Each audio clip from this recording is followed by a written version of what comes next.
সে দিনরাত ট্রেনিং শুরু করলো। দৌড়ানো, সাঁতার কাটা, পুশ আপ, পুল আপ, শরীর ভাঙলেও থামেনি।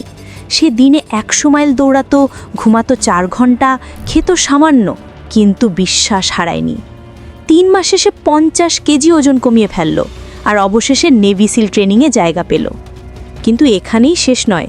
হেল উইক নামের এক নিষ্ঠুর প্রশিক্ষণ আছে, যেখানে 5 দিন ঘুম ছাড়া, ঠান্ডা পানি, ব্যথা আর ভয় পেরিয়ে টিকে থাকতে হয়। প্রথমবার সে ব্যর্থ হয়, দ্বিতীয়বারও ব্যর্থ হয়, কিন্তু তৃতীয়বারে সে ইতিহাস তৈরি করে। সে হয়ে যায় একমাত্র মানুষ যিনি নেভি সিল, আর্মি রেঞ্জার এবং এয়ারফোর্স ট্যাকটিক্যাল কন্ট্রোলার 3টি ইউনিটেই কাজ করেছেন। সে প্রমাণ করেছে pain unlocks a part of your mind that most people never reach. এরপর শুরু হয়